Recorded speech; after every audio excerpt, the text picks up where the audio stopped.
Right, it looks like we are live. It is Monday, February 4th, 2019. God, can you believe we're already February? How in the world is that happening? Anyways, I'm going to just quickly share this to a couple of my pages and to a few groups. And if you have any friends, family that you want to invite to join us, feel free to do so at that time. You can tag them in this, post it in a group that you're in, whatever floats your boat. In the meantime, why don't you say hello and let me know where you are logging in from. And what was the highlight of your weekend? What was the highlight of your weekend? I'd love to hear what the highlight of your weekend was. And then I have a couple just quick shares I'm going to do here, and we'll be ready to start. So we're going to put in that one. And we got two more to do here real fast. And we're ready to go. So say hello, and what was the highlight of your weekend?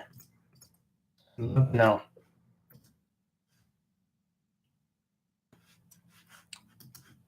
And then I'm on my last share now. All right, I think that's going to do that for that. We're just going to move this over, oops, here like so. And I think we're ready to rock and roll. Awesome. Okay, let's see who's on here. Oops, if I could get my windows to line up a little bit, then we'd be really ready to go.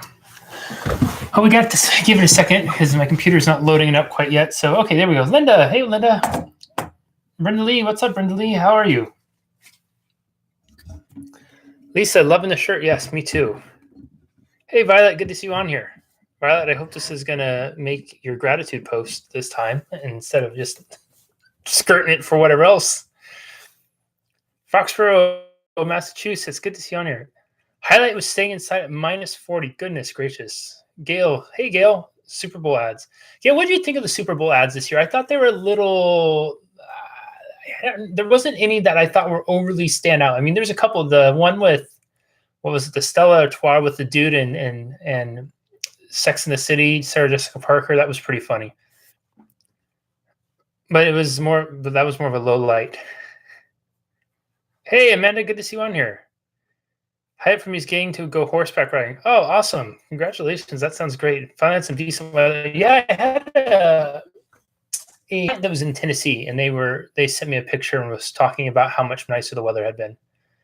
Carrie in Utah, spent some time with friends. Good to see you on here, Carrie. Awesome. I never watched the Super Bowl. This was the first year, I think, in I don't even know how many years where I actually watched almost the entire game.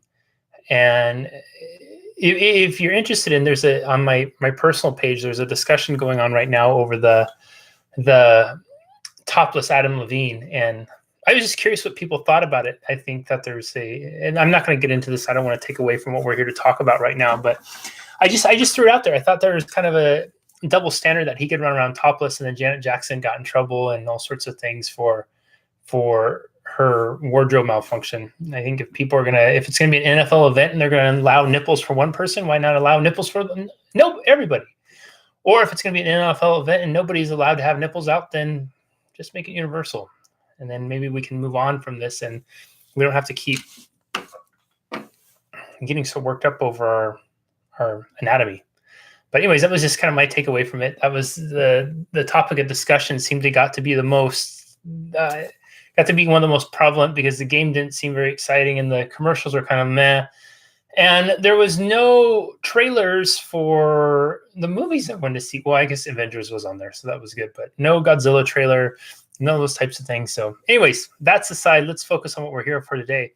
Hey, Michael, good to see you on here. Juanita, what's up? Charity, good to see you on here. Amy, hey, Amy. So today... yeah, the elevator one was kind of cool. I was wondering where they were going with that one, though. It kind of went on for a while. Then it was like, oh, okay, all of a sudden, nipples out for everyone. Yeah, right? Let's just make it easy. So then we're just, it's I don't know. And it's interesting too, because a couple people have made really valid points about how it's sexualized for women, but not so much men. But I saw quite a few people hooting and hollering and doing and this isn't to tote for sexualized for when he took it off, and this isn't to tote my own ego, but I when I was running a lot, I used to run around town with my shirt off all the time, just because I always said I could multitask. I could get exercise and I could get a suntan at the same time.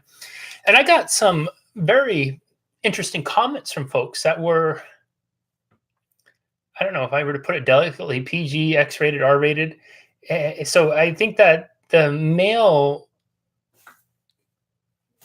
stuff is sexualized too to some extent. It's kind of one of those things that's out of convenience, right? Whereas women, I think ladies on here, you have to fall under this weird umbrella where it's just all the time, whereas guys, it's, I don't know, I think it's ridiculous, but that's just my opinion. So I know everybody has their own.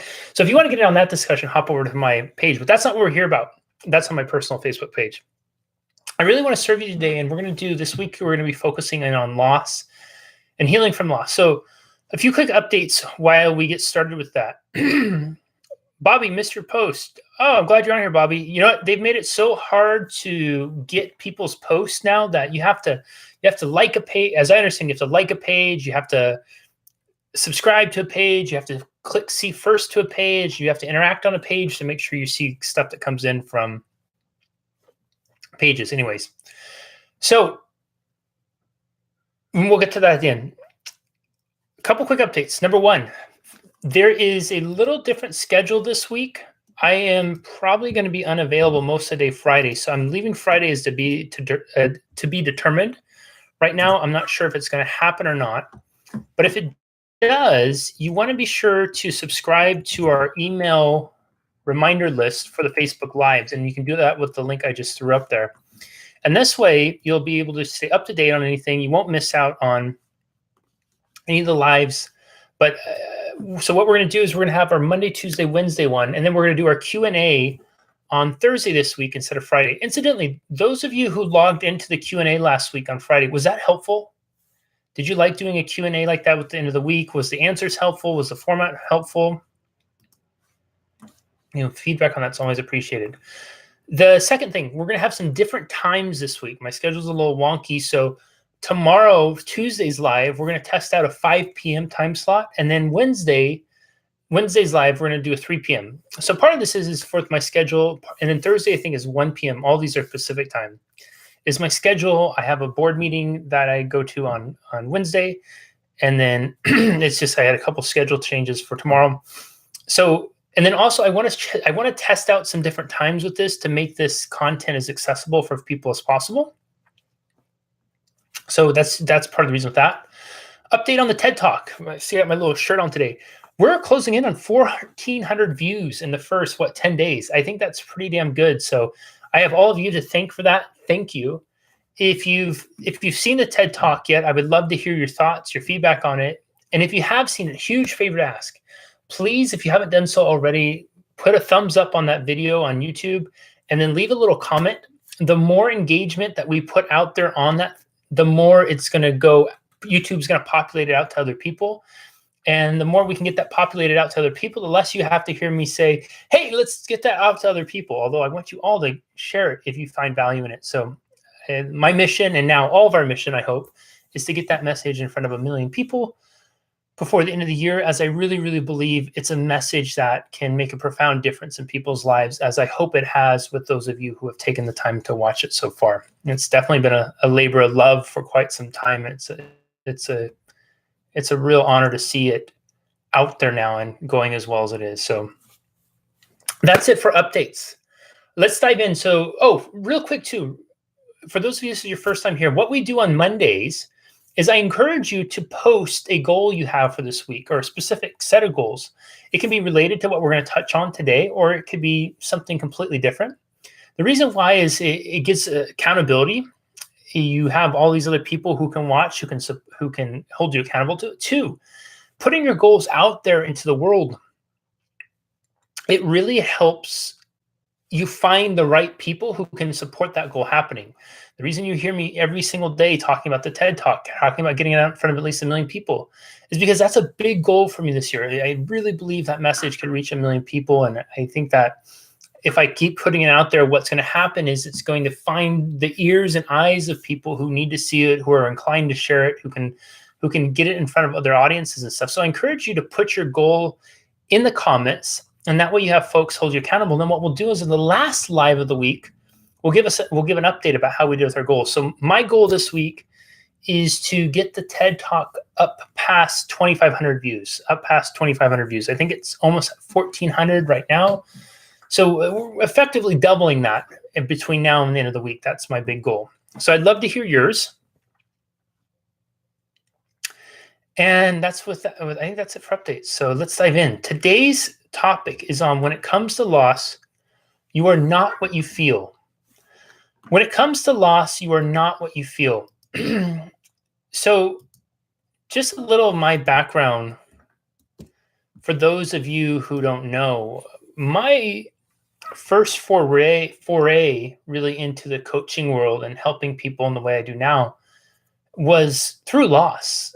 I used to be a personal trainer, and in 2007, my first ever real girlfriend, real relationship broke up with me unexpectedly. And I was devastated. I mean, to say I was devastated was an understatement. I was destroyed. I was distraught. I weighed 243 pounds at the time. In about 2-3 weeks time, I dropped down to 220 pounds because I couldn't eat. I couldn't sleep. There was times where I was in so much pain. I remember one of my really closest friends, he ended up getting a position in the gym I was at the time. And the first day I ever met him, he introduces himself, and I look at him and my eyes were so sunken in. I was having a full-on breakdown, couldn't keep the tears in. I would go into the bathroom stall, and just cry my eyes out in between appointments. And he introduces himself. And I said, I'm so sorry to do this. I just broke up with my girlfriend. I'm a complete mess. I need to go home. I can't be here. And he looked at me and said, go.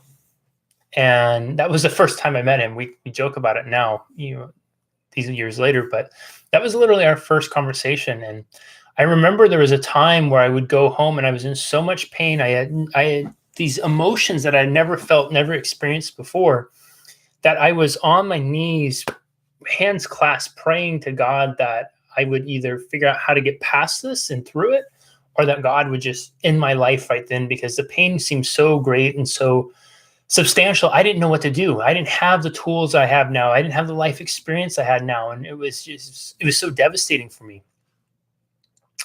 So fast forward a little bit through that, I found myself maybe a month into that experience asking these questions. And the questions I was asking was saying, at the time, I would Google, I don't know if Google was around in 2007, whatever I do, I would Yahoo things like tips for dealing with heartbreak, what to do with a broken heart. And I noticed that there were not a lot of things out there for guys. We talked about double standards a little earlier. Here was a double standard that was on the other end for guys. Guys were supposed to be manly and stiff upper lip and tough it out and all those things. Or you're supposed to hop back in the saddle, go out to the bar and drink away and start screwing your way back into being happy and all those types of things. And so here I was, just devastated. I was feeling all these emotions, and I literally couldn't, when I would look in the mirror, I couldn't recognize the person I saw. And I was trying to find answers, and the answers I was getting were go get drunk and hook up with someone. And that was the furthest thing on my mind. And I thought, gosh, this is horrible. Like, how am I supposed to get through this? How am I supposed to move through this with no answers? And I thought to myself, there's gotta be more people out there than just me who are struggling through this. And so I said, what, if there's not something out there, I'm going to create something. And I started this website called Ouch, My Heart is Broken. And the intention of the website was to just share my story. I on the website, and I changed names and everything to protect not so much me, but my ex. I didn't want there to be people who knew me obviously know who she was. And I didn't expect it to be what it was, but what I did was I put this website out there, and I wanted it to be a place where I would share. People could come and they could share stories, and if they wanted to message me, they could. And so I told maybe two people about myself, about doing this at the time. And I remember it was in December. I finally put the site up live. I built it up by myself. I put all this content on there. I had no idea what I was doing. I didn't know how to build a website or anything like that. It was this painstaking process where I'd literally be sobbing my eyes out from it. But there was something that drove me to do it, because I really believed in my heart that there had to be other people out there like me, guys who wanted more guidance than just, hey, tough it out and suck it up and man up. I remember putting that site live and refreshing it, seeing if anybody would come to it. And there was no response, no response. And then finally, about 3 days later, I opened the email I had set up for it. And there was an email from a guy by the name of Jimmy. And Jimmy was, and I'll never forget this story, is Jimmy wrote in and said that when he was in high school or college, something like that, he had met this lady and they had fallen in love. And then, experiences happened. They got separated. She lived on one side of the country, he lived on the other. And 20 years later, they ended up finding each other again. They moved across country to be together, and they lived this blissful existence for about a year until something happened. And then she left him. And Jimmy went on to tell me about how that he had these, there was this painful separation. He was so lost. He was describing literally what I said. And he said he had tried therapy, he had tried support groups, he had tried all these things, and nothing seemed to work. And so he had made plans to end his life. And then Jimmy said, for whatever reason, somehow, some way, he found my site. And he said, reading my story on there helped him. But not only did it help him, he said, it was the first time he felt like there was someone else out there who got it, someone else out there who understood. And he told me, he said, I just want you to, the reason I'm telling you this is because you had said on your site that if you helped just one person, it would mean your pain wasn't in vain. And he said, I wanted you to know that you didn't just help me, you saved my life. And I remember when I read that the first time, I just sat there and I had this surge of energy move through me. Goosebumps traveled up and down my arms. Tears started streaming down my face. And I didn't know what to do, because all of a sudden my pain had a purpose. I remember calling up one of my only friends who knew, and I was sobbing, and I told her, I said, hey, I got to tell you this. I have to read this to you. And I started reading it to her, and she's all, hold on, I have to pull over. I'm driving and I'm crying. And so she pulls off the freeway to sit there and listen. And she's on the phone, parked on the side of the road somewhere. I'm sitting in the computer chair, and we just started weeping, like sobbing together, because she was going through kind of a tough time too. And we were each other's support systems. And it was in that moment. So there's a few things that happened in that moment for me. Number one, I realized that we can give purpose to our pain. And I want you all to write that down, because from that emerged one of my core beliefs, right? And many of you have probably heard me talk about this before, that I think purpose comes from two primary sources. It comes from our greatest pain and our greatest pleasure. And when I was going through that and having that experience, I really got this deep sense of purpose. Like, okay, there's a reason here. There's a reason. I would not have talked to Jimmy if I hadn't gone through this. So then over the next however much time, the next year, couple of years, I had hundreds of people from all over the world write in and share their relationship stories. And I would write back as kind of this Dear Abby, but I called myself Michael. So it was a Dear Michael. And it was just amazing to see this community start to come together and form around me just sharing my story. And what was remarkable about it is at first it was men, but then women started to write in too. And I would hear all these different stories about different kinds of relationships and whatnot. And what happened for it with me is it really made me realize that, okay, I had two choices with this pain. I could either define myself by the pain, or I could define the pain. I could either become the pain, which is a lot of times what happens with loss, right? Whether it's the end of a relationship or the death of a loved one, we will have our loss of identity, or whatever the case may be, end of a career. We'll define ourselves by the pain, and we'll say, okay, I'm now this, I'm now sadness, I'm now grief, I'm now this pain. For the longest time before I started working through the website, I was this broken person. I was the person that nobody wanted to be with. I was the person who was left and the one that was ditched, the one that was whatever it was, those kinds of stories we tell ourselves, right? When we lose people from death, it might be that we should have done more, we could have done more. And we feel these intense emotions, the grief, guilt. God, I felt so much guilt in a relationship. I felt so much guilt every time a loved one would pass away. I should have done more. I could have done more. When my closest friends, Gabe, committed suicide, the amount of guilt I felt in those first few days and weeks it was overwhelming. I should have known. I should have done more. I should have acted better. I should have reached out more. I should have helped more. When my dad died unexpectedly, there was such an overwhelming sense of guilt. I should have gone home. I should have been more time with him. I should have forgiven him. All these types of things, right? And so that brings me to the first key point that I want to share with you all today, which is really the crux of what we're talking about, is that our emotions are not our identities. Our emotions are not our identities. I encourage you to write that down. See, one of the most challenging things when it comes to healing from loss is separating our emotions from who we are. We start to describe ourselves as our emotions. We stop saying, I feel sad, I feel grief. And we start saying, I am sad, I am grief. We don't say I feel depressed, we say I am depressed, right? We take these emotions, these intense emotions. I don't feel guilty, I am guilty. We take these intense emotions and we make them identity. We make them an identity. Well, here's what happens unconsciously is when we start to tell ourselves that's who we are, we start to speak, do, act, think, feel, and respond as that emotion. Real quick, and I encourage you all to please play along with this. If I were to ask you right now to think of something funny and just really focus on that feeling, just notice how you start to feel. Notice how your physiology is. Notice how maybe your posture changes. You sit up a little bit more. Maybe you're smiling a little bit in your seat. Maybe you're starting to be a little bit more expressive with stuff. Maybe it feels kind of good to feel a little bit more happy. So I want you to just notice that feeling. Now, clear the picture.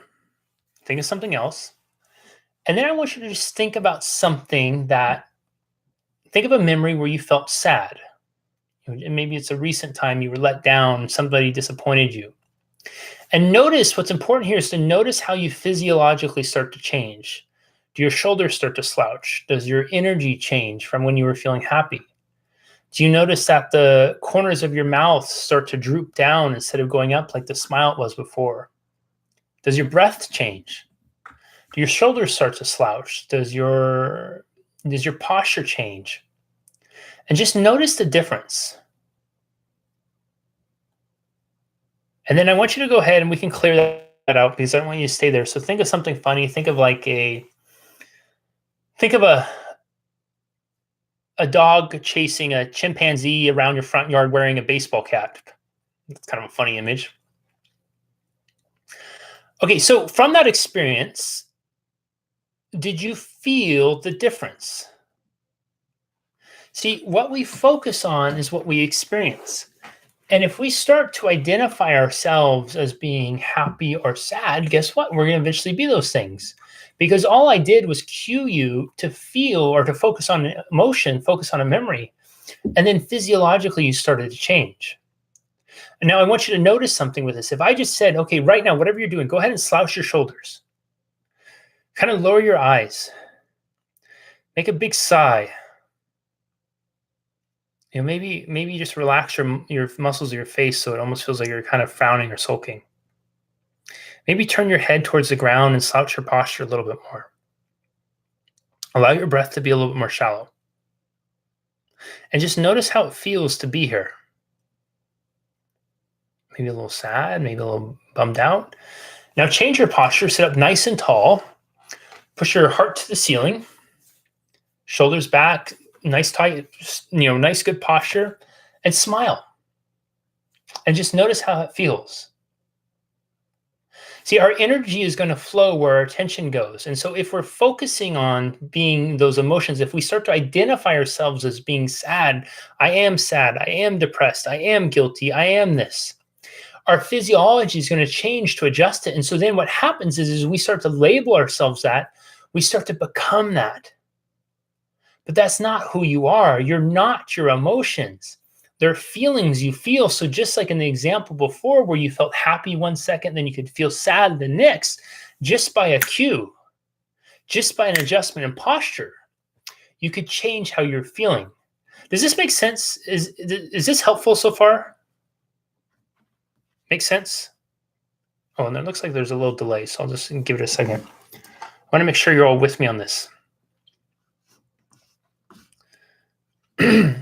So our emotions aren't our identities. It's really important to separate that. If we start calling ourselves, if we start labeling ourselves as the emotion, we're going to start to experience life from that identity.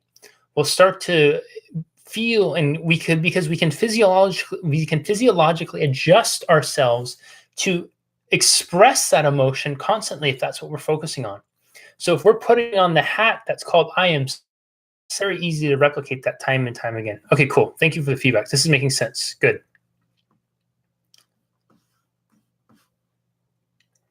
So the second thing I want you to come away with this is to be clear about who you really are. To be clear about who you are. So you are not your loss. You are not your losses. Sometimes there may be the tendency to define ourselves as that, right? We take all the moments of our lives and we discount them, and then we sum up the moments of loss and we use that to become our identity. But that's not who we are. See, the second we start to identify ourselves as the loss, then we have to embody it, right? See, if I identify myself as a as a coach or a speaker or whatnot, there's going to be certain things that come up with identity. Those of you, any of you on here who are teachers, right? There's an identity. Those of you, whatever your career is, whatever your role is, right? You know that there's certain characteristics, certain traits that's part of who you are that makes up that role. But that's not all who you are. You may also be a fan of fishing. You may be a horror movie buff. You might love buffets like I do, or a professional wrestling fan. But when we sweep all that off the table of life and we instead take on this identity of I am loss, I am sadness, I am depression, whatever it is, we discount all those other things. So it's imperative that when we're going through loss that we get clear on who we are. It doesn't mean that's going to necessarily make us feel any different right away, because there's important emotions to process. When we lose someone, when we have a relationship end, when there's a death, whether it's expected or not, it's important that we process grief. It's important that we process depression. It's important that we process sadness. But we don't have to become it. So how we process it, how do we allow a space for it, is we feel it, but then we also acknowledge that's not who we are.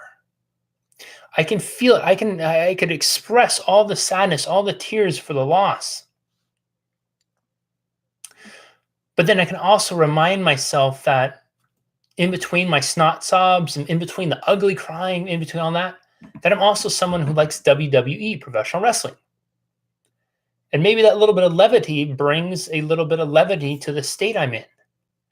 See, when we forget who we are and we just become an emotion, all those other things start to get swept aside. I really struggle with some of the identities, some of the labels that we affix to people afterwards. When my uncle passed away this past April, one of the first conversations I had with my aunt when I talked to her, because my uncle, it was not expected that he was gonna pass away, and all the proactive things were taken, and then he went downhill really fast and he was gone.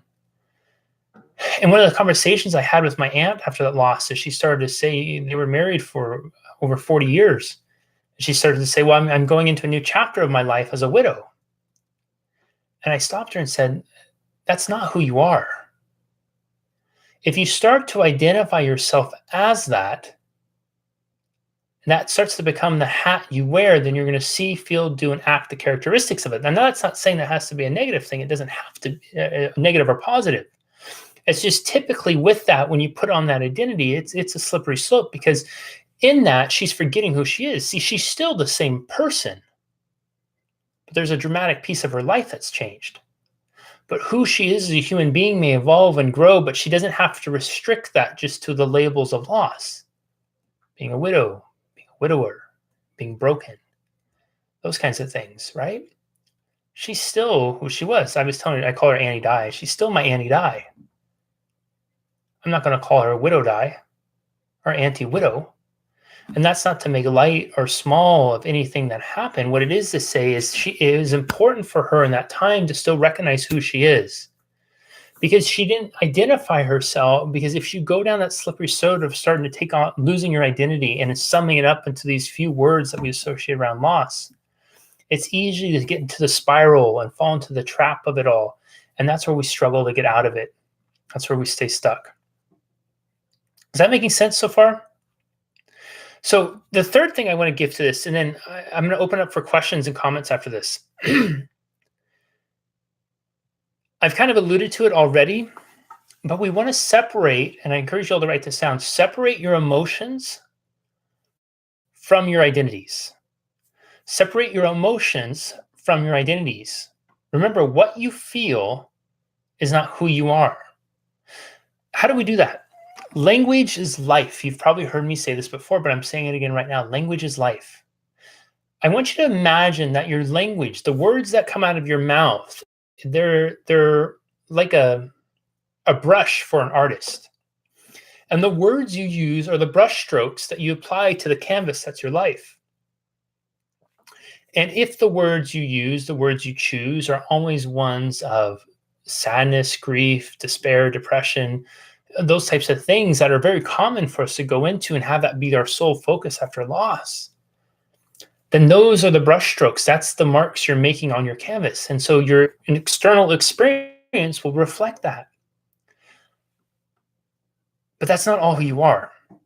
I feel versus I am, acknowledging that you feel this emotion, but who you are is something different.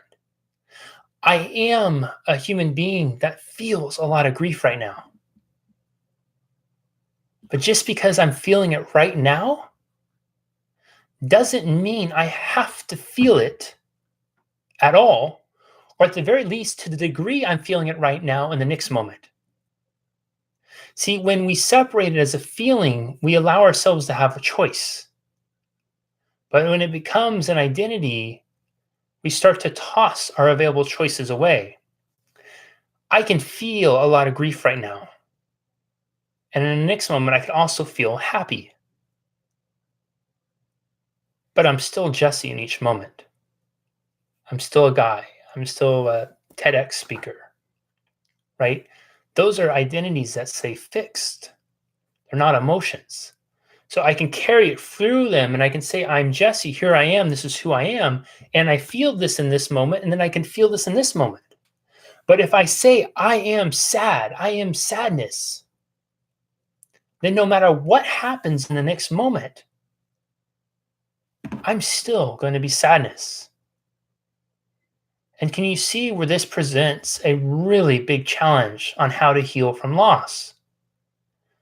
When our emotions start to become our identities, we restrict choice and we severely limit and handicap our own abilities to heal. Because oftentimes in those new identities now, we're not even able to properly grieve or mourn the loss of the person we lost, the relationship that ended.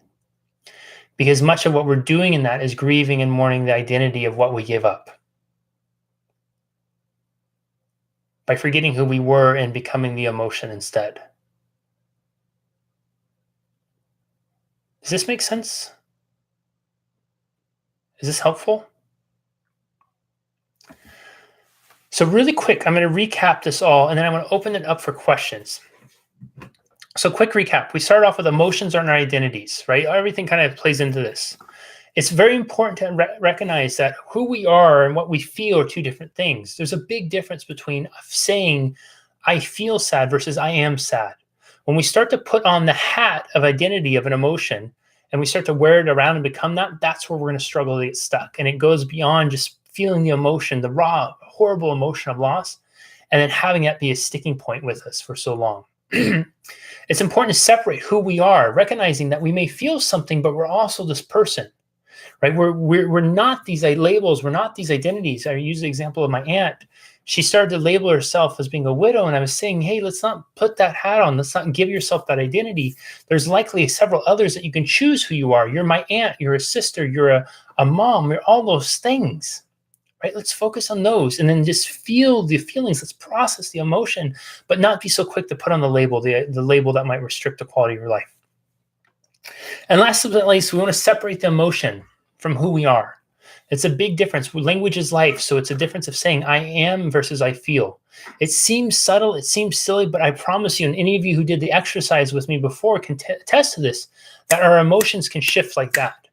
And when we have these deep, overwhelming emotions, these raw and vulnerable ones that hurt more than anything else after loss come up, it is all the more imperative that we have some tools in our tool belt to help us, because it is a really, and this comes from somebody with a lot of experience with it, not just helping people with this, but my own personal experience of suffering through it. It is a really slippery slope, and it is so easy to get sucked down into the muck and the mud of the pain of it all. Remember, we talked about before, as I said, that there's two places pain's found. Pain is in our greatest pleasure and it's our greatest purpose. I opened with a story talking about the story of Jimmy and how I put all my pain into trying to do something to help other people. And in so doing, I saved this guy's life, and it was able to transform his experience. He was going to end his life. He ended up not ending his life. And then I knew in that moment I was onto something, that my pain had a greater purpose. I feel it's only appropriate to close out the story with Jimmy. I heard from him again about 1.5 years, 2 years after that. And he wrote me out of nowhere, and he said, hey, Michael, I just wanted to tell you, maybe 3-4 months, 6 months, whatever it was after I first spoke with you, I met this lady and we fell madly in love. And we had, so I guess it must have been 1.5 years, or no, maybe it was, I can't remember. He said, we fell madly in love and we have a baby on the way that's due to be born in the next 6 weeks. And he said, I just want to thank you for that, because I've experienced so much amazing, I've experienced such depths of love, joy, happiness, and that I never thought I would in my life. And I did that because he said, I did it because of your story. And I told him, just said, Jimmy, first of all, I'm so touched by this. I was crying when I wrote it. I'm kind of a crier. And he said, I'm so touched by this. But I said, it wasn't me that did this. It was you. It was ultimately you that had to choose to read. But more importantly than that, it was you that chose to have your heart open to something more than the path you had chosen. It was you who made the choice to choose a different path in life. So that's what I have for you all today. And really quickly, I just want to mention this. For those of you who don't know, I have an online course called Healing from Loss that I have a couple resources for you all. First of all, I have a free group on Facebook called Moving Forward. And if any of you want to be in it, it's for people who have dealt with loss, who are wanting to heal, wanting to move forward, wanting to have access to some tools, some strategies, some tips. So if you want access to Moving Forward, you can just type in Moving Forward. I'll send you the link. There will be 3 required questions to fill out on there. Please fill out those questions. The reason I have those on there is to cut down spams, scams, all those types of things. So if people don't answer the questions, I won't let them in the group, because I really want to protect the integrity of the group. It's a beautiful community that's being built.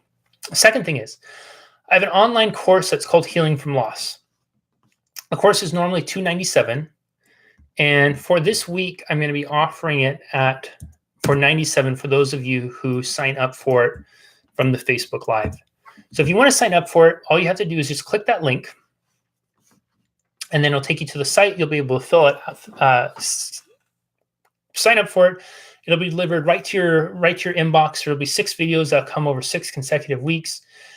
And the reason I did this is because I have so many people reaching out for help. I wanted to distill down some of my greater teachings that I might use with my private clients and give people a super affordable resource that you could use from the comfort of your own home, that I think in many ways is more effective than some of the traditional therapy modes out there. And this isn't to knock on therapy at all. I've had some wonderful, amazing experiences with therapists, and I'm so grateful for the work they do. What I am saying is, for some people, this might be more effective. You can do it from your own home. If you resonate with my teaching style, all those types of things. So there's a few of people on here who have done this course before. If you have questions, be sure to ask them. I'm sure they would give you some feedback on it. But if this message at all resonated with you and you're at a space where you're wanting some extra support and healing from loss and moving forward, I encourage you to utilize this course. Now, just one quick thing about that. If you're experiencing a very recent loss, and I would say a loss that's happened in the last month or two, maybe even 3, I wouldn't say this course is for you quite yet. And the reason being is you need to have that time to allow yourself to process the emotions, allow yourself to express what's inside of you. I think that's a really important part. There's an important part to allowing yourself to feel, to getting it out. So if you're unsure about it, send me a message and let me know, and I'll give you a feedback. But for those of you who are on the other side of that, this could be a really effective and very helpful asset in your healing toolbox. So, all right, that's what I have for today. So what questions you will have? Questions, any questions at all?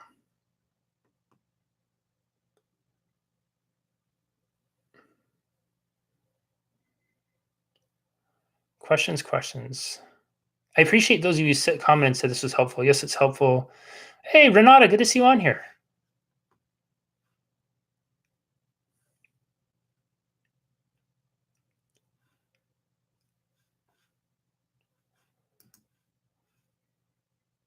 Struggling with my husband's addiction to methamphetamine and him cheating now has robbed 3 different businesses. He's in jail waiting for his trial and off to prison for a lot of years. I've made a hard decision to file for divorce. I can only imagine how hard that is. I'm at such a loss. I'm depressed over the loss of my marriage and growing old with my husband. He has told so many lies. I'm devastated. So glad I came across this, Jesse, talking about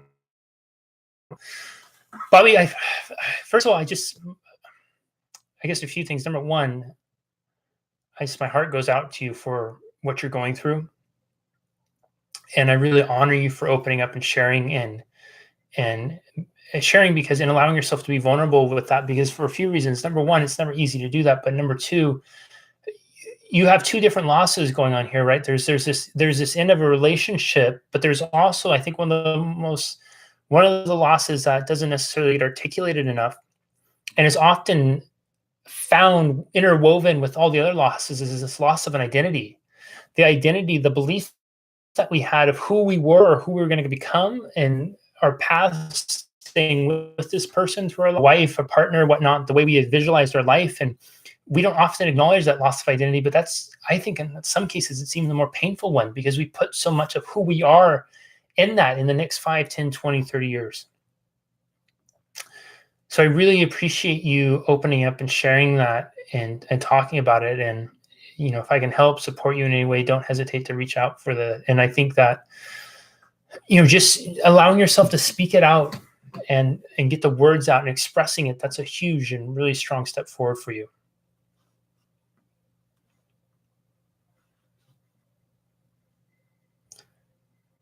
Thanks for joining in, Linda. Great to hear. Great course, healing from it. Yeah, Violet took the healing from loss course. Any questions? Oh, Jen, thank you. I highly recommend the Moving Forward group and coaching too. I can't say enough positives about it. High five, Jen. Not a question, but I feel like I have had to grieve for my previous life before I was diagnosed with MS. Yeah, Violet, 100%. Just, I think very similar to Bobby is, and I appreciate you saying that too. Sometimes when we get diagnosed with a life-altering illness, Violet got diagnosed with MS a number of years ago, and it severely changed her life physically, how she's been able to live, how she's been able to exist, but she hasn't allowed that to define her life.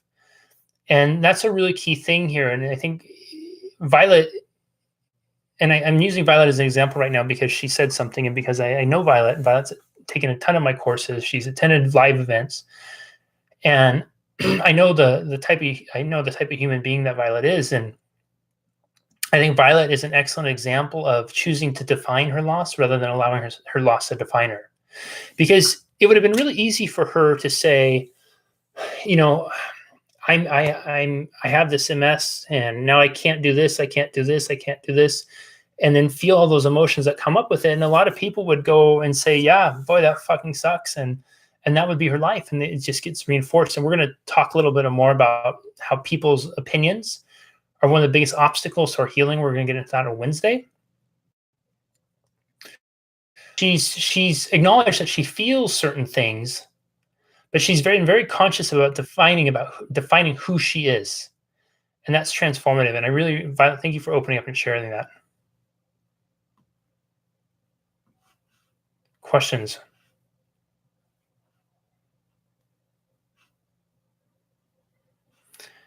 Deborah, I wish people would not call me a bad person. I will get to know me before they call me a bad person.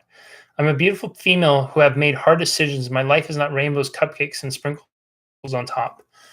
Deborah, I do not think you're a bad person, and I'm betting that anyone in here does not think you're a bad person. So sometimes, and we're going to get more into these kinds of things on Wednesday, it's so important, especially when we're dealing with loss, to be mindful and intentional about who we surround ourselves with, because there's going to be a lot of people that will be out there wanting to offer love and support and encouragement and guidance and friendship.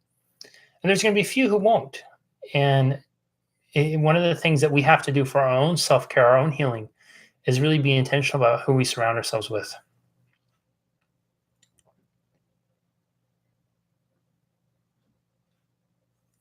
Lisa, my husband of 20 years just passed. We've been divorced for 4. We have a son. We haven't talked since the divorce. It's affected me more than I thought. Yeah, I bet it is. My heart really goes out to you, Lisa, for that. And, I think sometimes, loss is such an interesting thing, because the emotions it brings up, how it brings up, it's so unique to all of us. We can have people who are out of our lives for some time, and it'll just send this wave of emotions coming at us, emotions that we didn't necessarily to expect. But what makes it even more challenging is sometimes we might tell ourselves in those moments that, hey, I hadn't seen him for this long time, or, I didn't feel those kinds of feelings anymore. And then we still have our feelings. And what I would say to you, Lisa, and what I'd say to anybody who might be going through something similar, is whatever you feel right now in the moment, it's what you feel, and allow yourself to honor it, allow yourself to feel it, to process it, to cry it out, to scream it out, to cuss it out, whatever you need to do. Because we have I think really, if we distill things down, we have 2 choices. We can express or depress.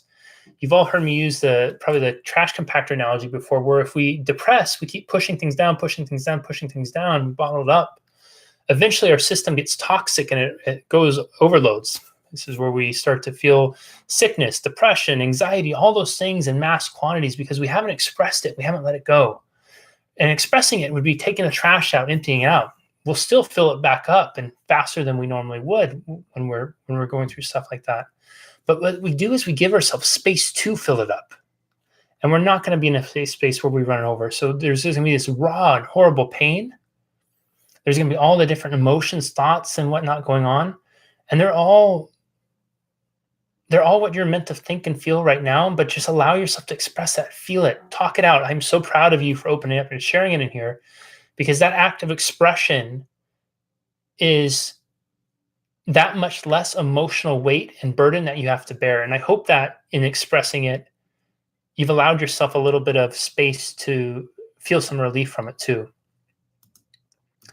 Michael, I labeled myself as a caretaker because I took care of my mom for 28 years after 3 massive strokes when she was 42, until she died at 70. I also took care of my brother while dying of cancer when he was 37, before I could do his bone marrow transplant, and with my dad. So after taking care of all 3 of them and being with them when they died, and the guilt, I lost my identity when they died as the caretaker, and recently the loss of my job, 2 different kinds of losses.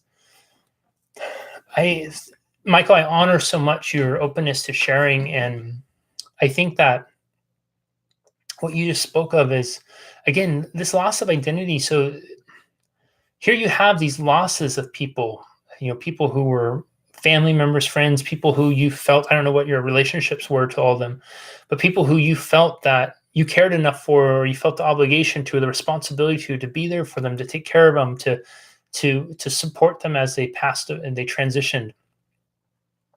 So here you are, you have all the emotion, your own emotion of of of grief, of mourning them.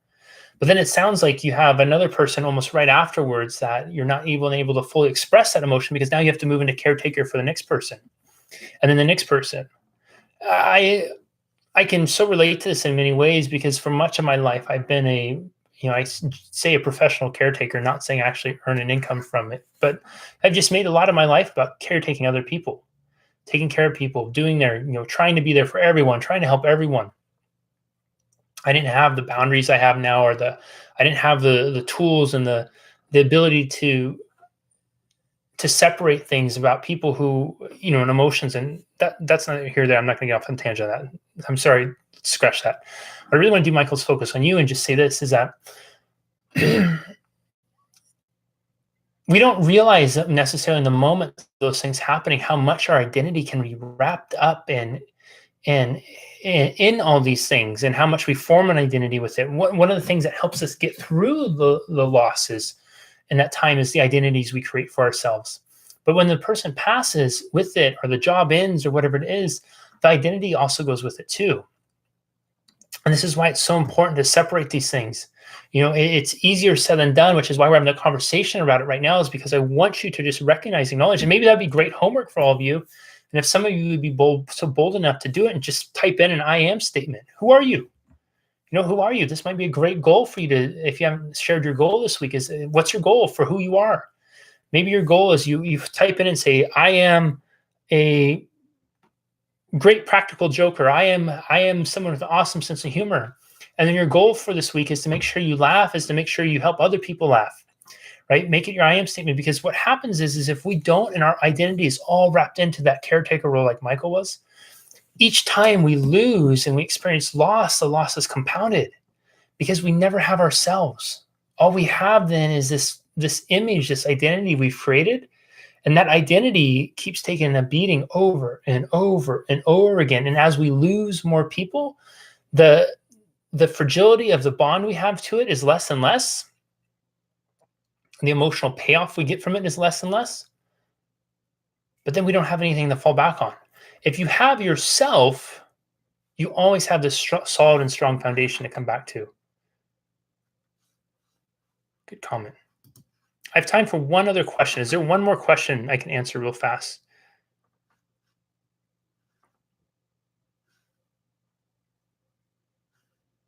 That's awesome, Lisa. I'm so happy with that. I've been talking to supportive friends about it. You're very welcome. Hearing Bobby, thank you, Jesse. I'm really struggling with it. I do need help with it. Hearing you say what I wrote has tears rolling down my face. Thank you. I've tried to help my husband, Bobby, for the past 4 years. We've been married for 10, hard to walk away, but it's just not healthy for my mind or health. Please help me. The pain in my heart is horrible. Maybe this will be a good spot to end this. And because I think, and Bobby, thank you for continuing to opening up with it. And Bobby and Lisa too, and Michael and all of you who have opened up and shared. And yeah, this will be a good place to end it. So one of the things that's really, I think, really imperative with this is it's when we're at these transition times, whether it's a physical death, or if it's, especially I think when it's the end of a relationship under circumstances like what you're talking about, Bobby, or some of us have other had circumstances too. I definitely have. Is to recognize that, see, people can change, people evolve. Hopefully right now, as we're all listening to this, and this is a safe space, it's an open space, hopefully all of you who are listening to this, and I know we've gone on kind of long tonight, but hopefully all of you who are listening to this are allowing yourself to change and evolve in this moment. My hope is that when we all click off here in a few minutes, that we'll all be fundamentally different people with some new tools, some new ways of approaching things. Now, whether or not we choose to utilize or exercise that, it's up to us, right? We ultimately have free will. I hope you do, which is why you hear me say over and over, put your goals, put this in, put that in, take action, do coaching, sign up from Healing from Loss, do that. That's why, all those things, because I know action creates change. And being here, being present, this being open allows us to change. So one thing I would leave you all with this is with that in mind, people will change and evolve. The people who we fall in love with, the people who we meet but make different decisions in life, we fell in love and we got in the relationship with that version of that person. If they would have been that version originally, we likely wouldn't have gotten into that relationship because in our values and our beliefs, that probably wasn't what we want to relate to. I say that because as hard as it can be in those transition times, and especially making a difficult decision like you did, Bobby, what I would encourage you all to consider is that he had already made the decision before about changing who he was. And when that decision is made to go a different path, see, if we walk through life in a relationship like this, because the person who we meet, we fall in love with, we connect with, we come together like this, but that person changes who they are. Well, in a sudden it creates a separation, right? Now, the separation can come back together. We obviously can, but if that person changes and doesn't want to come back together, paths start to go like this. And what we are doing over here, because our hands are still trying to clasp on, we're still trying to grab hold. But this one is able to slip away every time. Sometimes in those kind of dynamics, we can feel like we should have done more. We could have done more to keep them as they were, to make them remember who they were, to make them remember who we were when we first fell in love and all those things. But they ultimately became someone different. And sometimes when we make these tough decisions to leave and move on with our life, we feel like we're abandoning and deserting this person that we love and care about, but that's not the case at all. See, the people in love with early on would want the very best for us and would want us to make a decision to do what's best for us. And we can honor that person, honor who your husband was, who all of our loved ones were at that time, and do what they would want for us. Go on and pursue a life of happiness, a life of joy, a life of fulfillment. And just recognize how important those values are for each of us. It doesn't mean it's going to make it easier. It doesn't mean it's going to make these challenging experiences and life encounters any less difficult. But perhaps what it does is it allows us to see it from a different perspective. A perspective that, this person I'm with right now isn't the person who I signed up to be with. This person who I'm with right now is a different person. This isn't the person I wanted to marry. This is someone different. And in making the decision to move on, to move forward,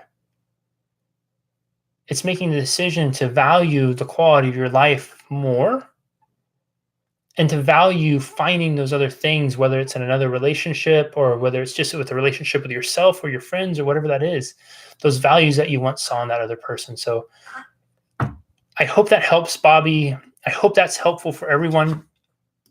Quick reminder, we'll be back here tomorrow at 5 p.m. Pacific time. So we'll be starting right now at the time we're ending.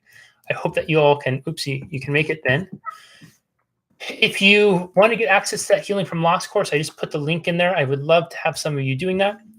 Quick reminder too, I know I probably said quick reminder a few times. TED Talk, my goal this week is to get it up over 2,500 views. My bigger goal for this year is to get that message in front of at least 1 million people before the year's end. So if you've seen it and you found value in it, can you do me a huge favor? Go on there, give it a thumbs up, leave a comment on there. The more interaction you put on there, the more it's going to help it get out to other people. If you have friends and family who would benefit of it, send it to them, pass it on to them.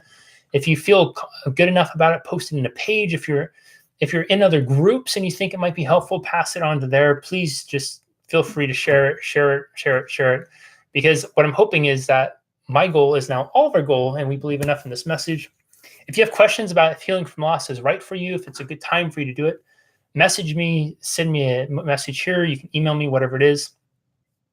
If you want to talk about coaching a little bit, you can message me. I think I have 2 spots open this week for a strategy session, but I'll have to double check that because my schedule is being blocked out really fast.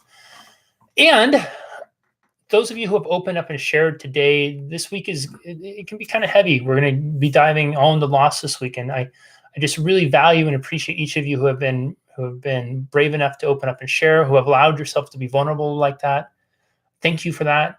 And so many of you, I've seen you leaving positive comments and little heart emojis with them and stuff. And I love you all for the love and support that you're giving to your fellow attendees and your fellow human beings, and you're honoring them on their journey, and your love and support of them as they open up and share. So, we're all in this together. And with that being said, I have kept you all way too long, so I hope this has been of value to you. And remember, whether it's morning, noon, or night, Carpe Diem, seize the day, seize the moment. You're only promised right now, so make the absolute most of it. I hope to see all of you back tomorrow night. Take care, everyone. Bye-bye.